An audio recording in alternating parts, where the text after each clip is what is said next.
Fala galerinha do xadrez, tudo beleza? Magnus Carlsen contra Hans Niemann jogaram recentemente no Title Tuesday. Meus amigos, a rivalidade, né? Uma rivalidade que não é tanto pelo jogo em si, porque quando eles jogam torneios e tudo mais, na maioria das vezes o Magnus Carlsen acaba se sobressaindo com uma certa facilidade, mas uma rivalidade aí por conta do histórico todo, né? Uma relação que existe já há bastante tempo, mas bem desgastada aí por discussões a respeito de trapaça e tudo mais, né?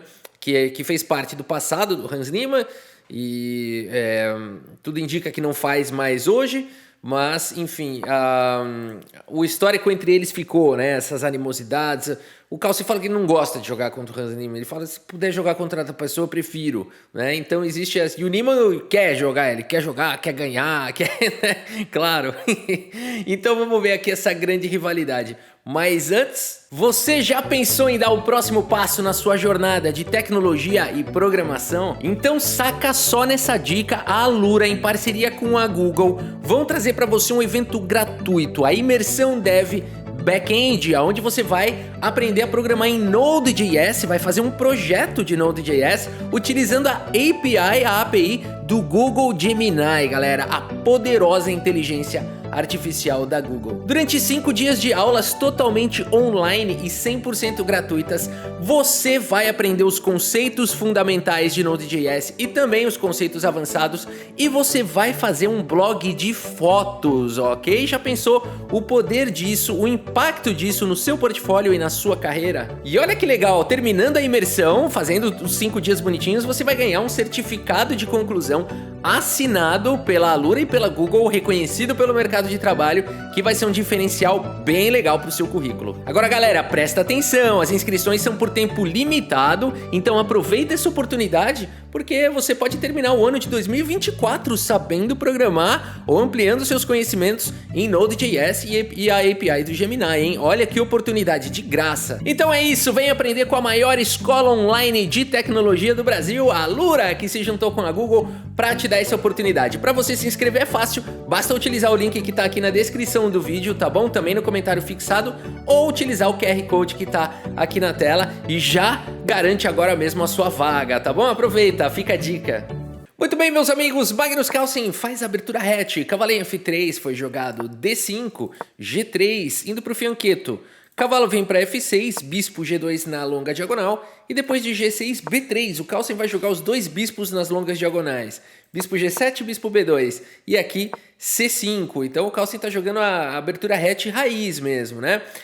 O hatch, um dos pais aí do hipermodernismo no xadrez, que era o conceito de lutar pelo centro, não mais com peões, ocupando as casas centrais com peões, mas tentando dominar o centro com peças e a distância. É uma abordagem bem interessante que vale ainda nos dias de hoje. C4 foi jogado, D4, avança na ala da dama, e aqui o Carlsen diretamente joga com B4, o melhor lance da posição, tentando enfraquecer a proteção do peão central. Cavalo C6 foi jogado pelo Niemann, e aqui B5, o Niemann ofereceu aqui o peão, que pode ser uma possibilidade de jogar dessa maneira. Cavalo D7 é bom o suficiente, E5 também é bastante bom, e o fato é que esses peões vão ficar enfraquecidos, um deles vai acabar caindo, as pretas recuperam um material. Por isso Magnus Carlsen não se anima em coletar madeira e segue com o lance B5, atacando o cavalo. O cavalo volta para a casa de B8, Carlsen coloca o rei em segurança, Niemann faz a mesma coisa. E aqui E3 foi jogado, atacando fortemente essa estrutura de peões.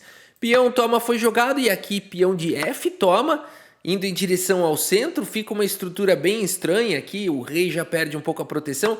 É mais natural nesse caso a gente tomar com o peão de D, apesar de que a regra, né, geral, vamos falar assim, não existem regras gerais no xadrez, mas na maioria dos casos é aceito que você deve capturar em direção ao centro. E esse aqui é o peão que não é central, ele se torna um peão central. O Carlsen seguiu esse princípio. Ao mesmo tempo, nesse tipo de posição, às vezes você prefere manter uma ilha de peão. Nada é tão exato no xadrez, né?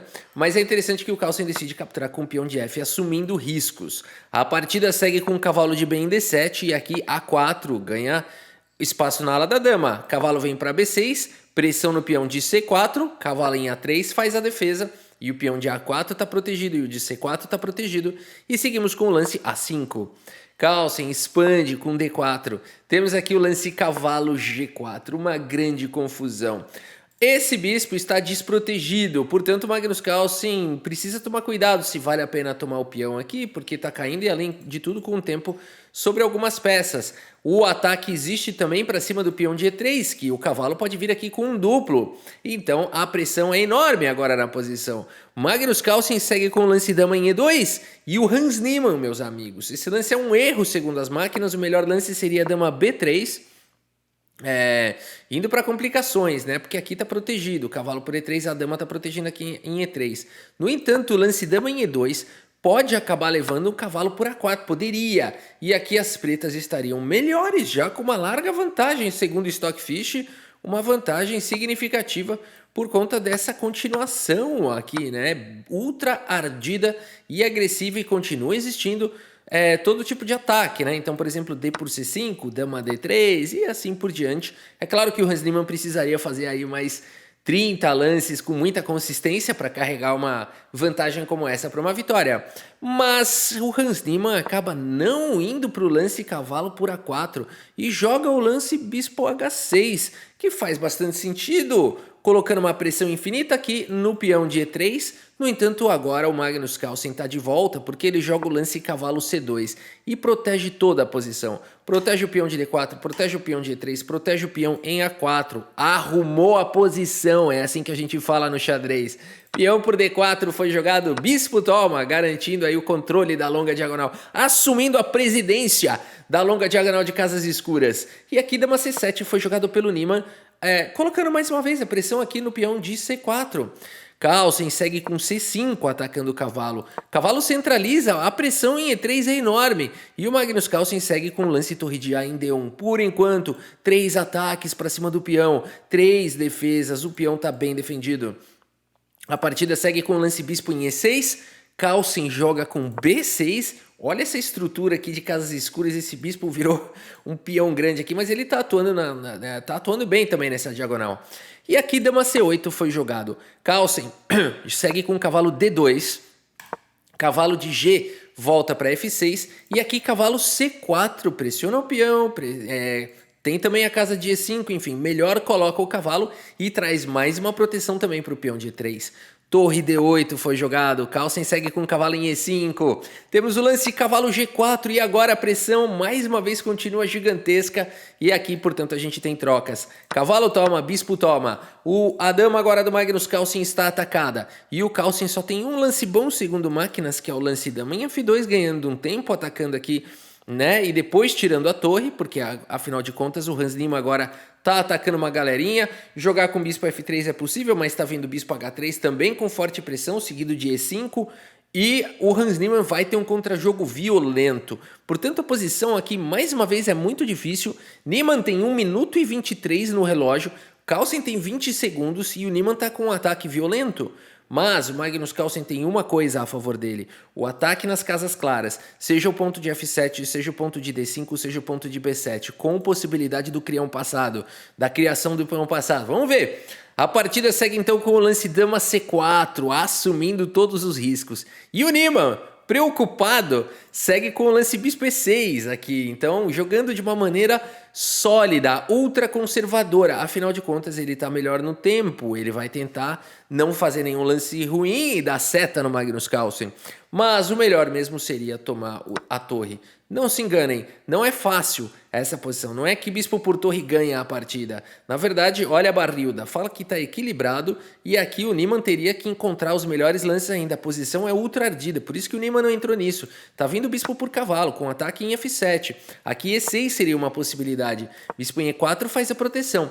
E mesmo depois de trocas, a gente teria aqui a possibilidade, e o lance E5, por exemplo, a gente teria a possibilidade do ataque em F7, o peão aqui em C6 avançando, né? Então esse tipo de contrajogo que está existindo nessa posição, aqui a gente foi para uma variante bem interessante, né? Sacrificando a dama para trazer a dama de volta e tal. Tem um bispo por E3 primeiro com cheque, coisas maravilhosas aqui acontecendo, né? Uma variante aqui bastante mentirosa e incrível, mas no final das contas, se muito bem jogado, a gente teria essa posição onde as pretas teriam um peão a mais, mas pelo fato de serem aqui bispos de cores opostas e do peão passado estar certamente controlado, a gente poderia ter, segundo máquinas, uma situação de equilíbrio com chances para os dois lados. Portanto, a posição é muito difícil. Bispo por ED1 não vai para uma situação de vitória. Niemann faz o lance bispo em E6. Magnus Carlsen segue agora com o lance dama aqui em B5. Bispo D7 segue perseguindo a dama. E aqui, meus amigos, tem o lance do Bobby Fischer aqui. O Carlsen não encontrou. Carlsen está com 18 segundos aqui. Não encontrou o lance do Bobby Fischer. Se você quiser dar pause nessa posição, encontrar o lance mais brilhante da sua vida, vale a pena nesse momento. Meus amigos, e eu espero que você tenha encontrado aqui o lance que o Magnus Carlsen não encontrou. Aqui, que é isso? É esse mesmo.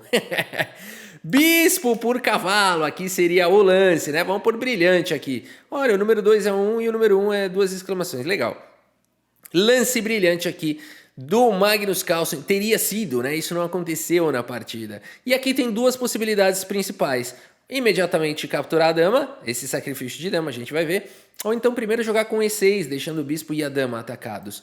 Bom, se E6, aqui a gente poderia ter o lance C6, ok? Indo para essa confusão aqui nas casas claras, e aqui uma possibilidade seria tomar o peão, e aqui então a gente teria esse maravilhoso garfo, e esse peão por dama, peão por torre, trazendo a dama de volta, e depois de mais alguns lances a gente tem uma posição onde as brancas teriam uma torre a mais, uma posição bastante vantajosa. E no caso de se capturar a dama direto, a gente teria bispo por F7 cheque.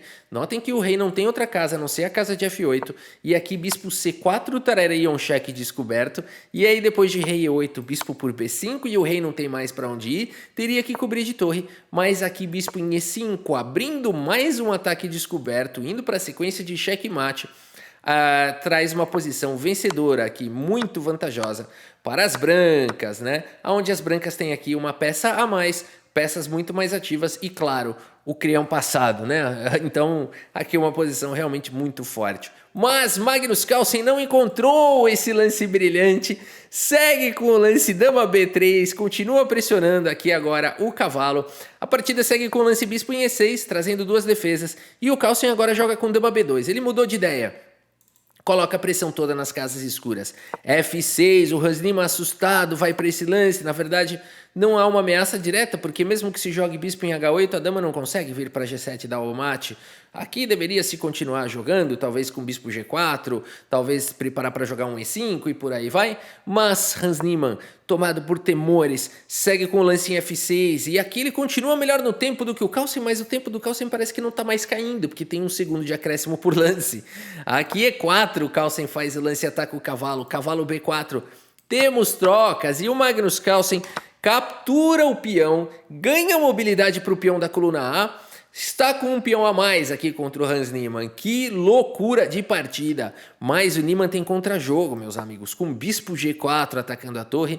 Carlsen cobre com o bispo. Temos as trocas. E aqui, mais uma vez, as pretas têm um ataque poderoso aqui com dama C6. Atacando tanto o peão de A quanto o peão de E. Indo para o contra-jogo violento. As pretas estão de volta no jogo com o lance dama C6. Mas o Magnus Carlsen não é campeão à toa, ele também é um jogador de sorte. A sorte de que os adversários não encontram os melhores lances contra ele muitas vezes.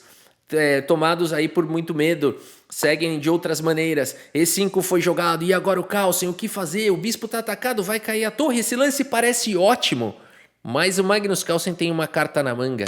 Dama B3 com cheque protege a torre. O rei vai para H8 e aqui o bispo volta em segurança. Que é isso, meus amigos? Torre toma, dama toma e agora bispo vem para casa de G7. E aqui o que jogar nessa posição? Esse peão parece estar protegido, esse peão aqui também está protegido. Esse peão aqui também, tá tudo uma certa fortalezinha. O que o Magnus Carlsen joga nesses momentos? Quero ver se você conhece bem o Magnus Carlsen. É isso mesmo, é rei G2, é o lance do Magnus Carlsen. Rei G2, precisa lá fazer uma um estudo, né? Em quantas partidas o Carlsen faz o lance rei G2, né? A proporção de lances rei G2 nas partidas do Carlsen é muito mais alta do que as dos outros jogadores. F5 foi jogado, o Carlsen segue com dama D5, centraliza a dama, protege o peão, protege a diagonal de casas claras. F4 foi jogado, Carlsen segue com torre B3. Que ideia é essa? É a ideia de dar suporte para esse peão, mas tem um cone aqui, ele vai remover o cone. A partida segue com G5, C6 puxando o cone do lugar, arrasta o cone para a casa de C6, passa a dama para cá, dando suporte, dominando a casa de B7, não dá para bloquear esse peão vai avançar. Por isso, daminha 8 foi jogado, dama toma, torre toma e o peão dispara. Torre B8 conseguiu parar, o material tá igual, o Carlsen tá melhor no relógio, tá caindo o tempo do Niemann. Sim, meus amigos, o tempo do Carlsen congela, ele para o tempo, ele tem o poder de controlar o tempo do universo. O Magnus Carlsen parou o tempo, portanto agora a estratégia é muito simples. A 5 foi jogado. E o Hans Niemann aqui ainda tentou uma última malandragem, porque ele falou, vai que o Carlsen... Nem isso daria, né? Porque aqui o pré-move poderia dar certo. Aqui o Hans Niemann vai para a última malandragem. Ele faz o lance torre por B7, na expectativa de que o Carlsen já tenha feito esse pré-move e ele vai capturar aqui, vai jogar ali e vai ganhar a partida. Né? Vou mostrar aqui, ó. O lance jogado agora pelo Hans Niemann foi torre por B7. Vai que o Carlsen já tinha feito esse pré-move e o Niemann ia, com todo o prazer do mundo, ganhar aqui a partida. Mas o Magnus Carlsen não cai nessa. Segue simplesmente com torre por torre. E, portanto, nessa posição, Hans Niemann abandona aqui a partida. Abandonou porque não dá mais. Partidaça aqui entre eles, né? Vamos ver a precisão aqui. Não foi a melhor precisão do mundo. O Hans Niemann tem essa característica de trazer o caos. O Firuja é outro jogador que também tem essa capacidade de derrubar a precisão. Não se trata mais de precisão, né? Se trata de cheque com o dedo na cara. Quem dá mate primeiro ganha, né? Essas coisas malucas. E aqui, então, a gente vê que realmente o Niemann teve uma possibilidade de jogar cavalo por peão e ficar com uma certa vantagem, não aproveitou, e dali para frente foi essa grande bagunça, essa grande emoção, né? Sempre muito bom ver aqui o Magnus Carlsen jogando contra o Hans Niemann, né? E para finalizar o vídeo, claro, bora também jogar uma partidinha, a gente aqui, ninguém é de ferro, também fica vendo essas coisas, dá vontade de jogar. Então bora jogar aqui uma partida de 5 minutos, tá bom? Acho que de 10 minutos, 10 minutinhos para jogar um pouquinho mais de qualidade. Bora lá! Vamos ver quem aparece aqui jogando. Vamos nessa, mudar o layout aqui para o de jogos. E agora então, Exentriol. Muito bem, peão do rei jogado. Siciliana na cabeça. D6, D4 abrindo a siciliana. Cavalo F6 faz a proteção. Bispo G5 indo para a variante Najdorf. Ele tem cara de que joga E5, não jogou. Então vou jogar um F4, não vou permitir. Dama em F3, bispo ataca, tá na moda esse. Com G5, inclusive. Cavalo agora... É que ele errou a ordem. Eu não conhecia esse sacrifício. O que ele quer fazer aqui? Tem alguma sacanagem no futuro? Porque aqui, o que eu conheço nessa variante aqui é com dama, com o cavalo aqui primeiro, né? Então, e aí depois eu saio e tal, mas não era bem nessa posição também. Interessante esse gambito dele aqui. Vamos ver o que vira isso, né? Bom, eu vou jogar aqui, claramente ele vai jogar esse lance.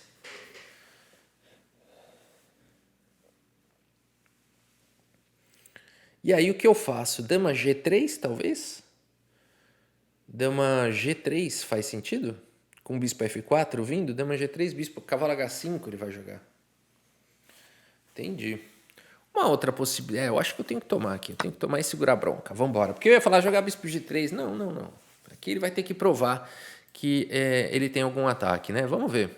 Bom, ele atacou meu bispo e atacou meu cavalo. Joga com calma aqui, Rafa. Joga com calma porque a posição exige cautela, né? Cavalo aqui em F5, se ele jogar com E6, eu posso tirar primeiro o bispo, ele não tem cheque. E depois eu tiro o cavalo para a casa de D4. Ok, esse lance me parece fazer sentido, porque voltar aqui, eu não sei, eu tô levando essa, né? Agora, essa aqui eu também tô levando essa. Mas aí eu tenho dama E3, né? Atacando a dama. E vai para as trocas, toma em F5, beleza. Fica equilibrado, eu fico com o meu peão a mais, né? Eu vou jogar isso. Vamos ver o que vai acontecer. Cavalo E5, dama E3, foi o que eu disse.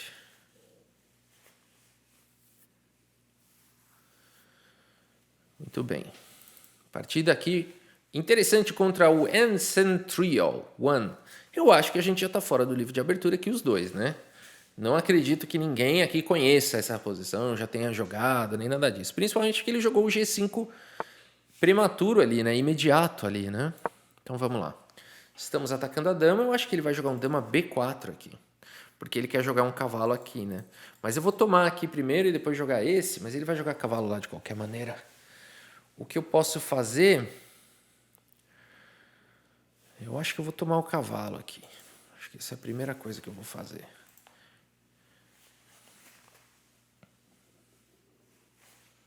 Ele vai jogar dama B4. Sabemos disso, eu e tu. Isso. Agora esse, antes que seja tarde. A gente danifica um pouquinho ali. Bispo H6, é isso que ele quer jogar? Mas eu ainda tenho essa, né? Dama por peão, eu sempre tenho essa. Perde se jogar dama por peão aqui. Certo. Bispo H6 ele pode jogar a qualquer momento. É bom a gente ter isso em mente, né? Esse lance é interessante já. Porque convida esse, ataca ele. Ah, ele vai cair esse peão, né? Então, meus amigos, acho que esse... Mas aí ele joga aqui e ataca duas peças, né? Tá. Torre B1, Rafa? Então, joga seguro? Eu acho que é possível. O bispo H6 não existe, meu cavalo está firme aqui. O máximo que ele pode querer fazer é jogar isso primeiro e depois bispo H6. Mas a gente pode começar a querer colocar pressão ali em D6, né? Então eu acho que torre B1 é seguro aqui, é sólido, né? É sólido. Vamos ver o que acontece. Ele vai jogar bispo H6 agora. Fato. Ah, ele foi pro Grand Roque? Ah, ele quer explorar o meu rei no centro. Interessante, meu amigo, interessante. Eu tenho que fazer o rock aqui o mais rápido possível. Possível. E mesmo assim vai vir ataque aqui em H2, viu? Dama H4, a dama vai passar para outro lado, que por isso que eu tenho que jogar esse, ó. O cavalo vai poder me atacar? Não, nem o bispo, nem ninguém. Então eu vou seguir aqui. Ah, Rafa, você devia ter ido lá para 7. Eu não acho. Eu acho que aqui eu tenho que rocar. O mais rápido possível. Meu bispo está me defendendo. Pois eu pensei em atacar, jogar um cavalo D5 e tal, partir para cima. Agora é rocar, colocar o rei em segurança, jogar um rei H1 se precisar, arrumar a casa. A gente tem um peão a mais aqui, mas a pressão é enorme. E agora talvez eu possa pensar em alguma coisa desse tipo, né? Cara, esse cavalo eu acho que eu tenho que tomar. Mas eu não tenho certeza, porque eu tô pensando nesse aqui também. Ou então deixa esse cavalo aí. Ah, ele quer jogar bispo aqui. Entendi. Só se eu jogar esse agora, mas é muito ultra ardido e arriscado. Porque ele vai tomar aqui, eu vou tomar lá, ele vai jogar bispo aqui, sei lá o quê. É ultra ardido e arriscado. Mas eu acho que eu posso jogar esse lance, até porque eu tenho esse depois, hein? Vambora, Rafa? Aceita o desafio? Vamos dizer que ele jogue dama C5? Não, aí ele perde. É bom o lance. Vamos dizer que ele jogue dama A5, atacando meu cavalo. Eu não posso jogar esse, por exemplo, e defender? Eu acho que eu posso. Bispo cheque e tal. Eu acho que eu posso. Bora lá. 5 minutos. 5 minutos. Estamos atacando a dama. Ele pode tomar aqui, a gente vai para as trocas. Eu mantenho o cavalo dele atacado e me mantenho com um peão a mais. Minha estrutura de peões é muito boa. Meu bispo pode vir para F3 e defender meu rei se precisar. Tá certo. Vamos lá.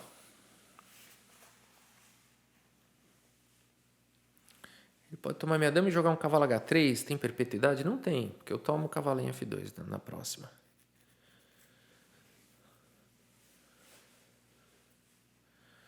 Muito bem. Colocamos uma complicação aqui, uma dificuldade aqui para cima do adversário.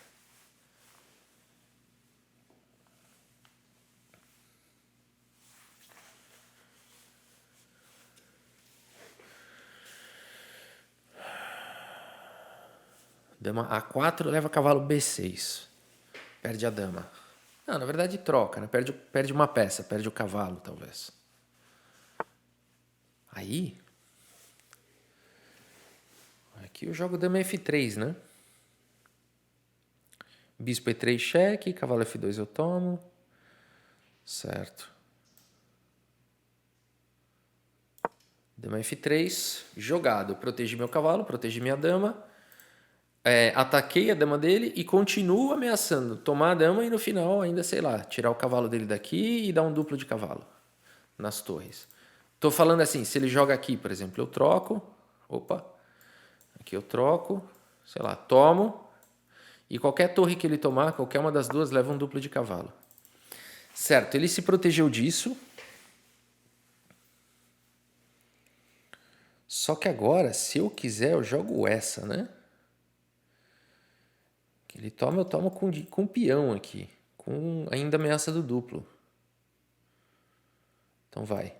Cheque. É bom, Rafa? Parece bom. Então vai. Se parece bom, eu vou jogar.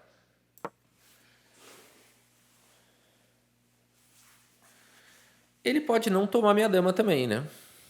Mas ele pode só mexer o rei aqui. Mas aí eu tenho um bispo por A6 ou torre por B. Não, aqui eu acho que eu vou para ataque, né? Bispo por A6. Ah, não, que bispo por A6? Eu achei que esse peão... Olha o perigo de ficar fazendo pré-move, né? Fica achando que o lance existe e não existe.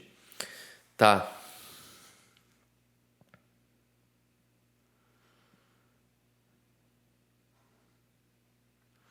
Eu sinto que minha posição é boa, mas algo ainda falta, né? Eu não posso deixar cair em bispos de cores opostas aqui. 4 minutos. Aqui não tem acréscimo, tá, Rafa? Vale a pena lembrar. Esse lance é interessante porque o cavalo dele tá ficando meio sem volta. Eu vou jogar um H3 ali, né? Eu também ganho mobilidade para ir para aquele ataque que eu queria. Então vai, eu vou jogar esse lance. Ele vai jogar E4? Tudo bem, a gente vai pro ataque. É isso. Estou satisfeito com o lance. Esse cavalo aqui é poderoso. Também tinha esse tema estratégico, né? De tomar o cavalo aqui e jogar com esse cavalo poderoso. Mas é que não é tão fácil. O posto dele não é tão perene, né? Não é tão sólido, né? Então, acho que tá bom assim por enquanto. Esse lance controla E3, ameaça H3 e ao mesmo tempo também traz ameaça de começar ataques para cima do rei dele. Na ala da dama para cima do rei dele. 4 minutos, 5 minutos. Temos uma vantagenzinha de um peão lá da abertura. O sacrifício lá em G5. Parece que está dando certo até agora. Vamos tentar manter aqui bons lances, tentar manter o foco, a concentração. Pode dar samba, pode dar boa.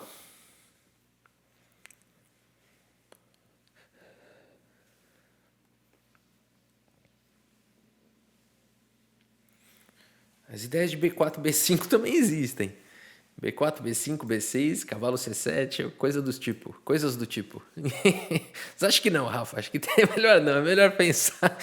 É melhor pensar em outras coisas. Tem uma maioria aqui de 3 contra 1. É melhor ir por aí. Vamos ver. Vamos ver o que vai virar aqui. Eu acho que esse lance é bom, né? Ele ganha. Por que ele fez essa porcaria aí? Ele perde peça aqui, né? Não, ele ainda vai jogar um E4. Entendi. Mas aqui ele perdeu. Aqui acho que ele perdeu um peão, pelo menos. Ele vai jogar E4 única. Já leva esse aqui. Cavalo E5 bispo. Já levou um Hadouken aqui, né? Temos agora um forte ataque aqui em B7. Acho que aqui vai ficando difícil para o nosso amigo. Rei A7, talvez única. Mesmo assim, eu tomo de bispo. Ah, tinha essa, ok. Bom, agora esse peão aqui virou prioridade, né? Certo, ele vai jogar rei A7. Eu vou ter que voltar o bispo lá para F1. Tá bom também. Vamos lá, esse peão virou prioridade. Tem bispo B5 também a qualquer momento, né? Tem. Bom ir mapeando essas coisas. Ele não pode avançar o peão que eu tomo. 2 peões a mais, o tempo está equilibrado. Abandonou porque porque não dá mais? Que isso, cara? Joga aí, pô. Tenta dar seta, tenta alguma coisa. Abandonou porque não dá mais. Vamos puxar aqui o relatório do chess.com. Será que foi boa a precisão aqui? 72, foi razoável. Foi igual ao do Hans Niemann. Tá bom demais, né? Aqui teve vários altos e baixos aqui, mas a partida foi emocionante. Vamos ver aqui esses momentos aqui, onde houve bastante erro. Olha isso aqui. Olha isso aqui, ó. Olha a quantidade de erro dos dois lados. Foi aqui que derrubou a precisão, né? Vamos ver o que está acontecendo aqui nessa bagunça. Tem que jogar dama E4 aqui, ou A3, não tem muito lance. Bispo E2 ruim, por conta de D5 ameaçando o garfo. Uou, meus amigos, esse lance machuca, porque além de tudo eu tô cravado. Só que aí ele jogou esse lance, que foi errado. E agora? Eu preciso jogar A3 urgente, mais uma vez, ou dama em E4 urgente, senão ele vai jogar D5. O que eu faço? Dama F2. E agora, D5, D4 volta a ser uma tempestade. Volta a ser um tormento. Mas nada disso aconteceu, porque ele não viu e eu também não vi. E aqui então eu sigo com Roque. E agora D5 já não traz mais nenhuma vantagem, ainda assim é forte. Ele não viu. E agora o que eu preciso fazer? Tomar o cavalo. Eu não vi e jogo com o cavalo D5. Mas aqui o lance é bom, né? Não é o lance da engine. O computador está sendo cruel com a gente aqui. Bispo por G4, segundo o computador aqui, é melhor. E somente então cavalo D5, né? Eu não fiz isso porque eu queria essa torre aqui mesmo. Mas ok, o computador com certeza já enxergou mais longe, né? Aqui dama veio para casa de E4 e agora bispo por cavalo é o melhor lance. E ele toma o meu cavalo e eu jogo bispo F3. Tá bom, aqui nada disso aconteceu porque eu joguei com dama em F3. A gente vê como essas posições são difíceis, né? Aqui finalmente eu encaixei um lance, mas agora volta a errar tudo. Dama C7 aqui, seguido de bispo por cavalo. É difícil a posição, né? Aqui eu vi a possibilidade de trocar. Fui pouco ambicioso, mas torre F3 foi bom. E agora levou esse H3, torre G3 era bom também, E4, torre B3. Aqui eu já vi que a posição era suficientemente boa, né? Cai em A6. Aqui acho que ele podia tentar um rei A7, alguma coisa. Vim com torre para E1. E aqui abandonou porque não dá mais. Dá pra lutar aqui, meu. Você tem um peão passado. Quem tem peão passado tem esperança, né? Tem possibilidade de dar duplo de cavalo aqui, ó. De eu não enxergar esses temas todos aqui, né? E ganha um pouquinho de material. Tem tanta coisa que dá pra fazer aqui, né? Então, acho que ele poderia jogar um pouquinho mais. Mas tá bom, beleza, faz parte. Meus amigos, é isso por hoje. Espero que vocês tenham gostado aqui das partidas e do vídeo. Muito obrigado pela sua audiência. Um grande abraço para todos vocês e até a próxima. Valeu!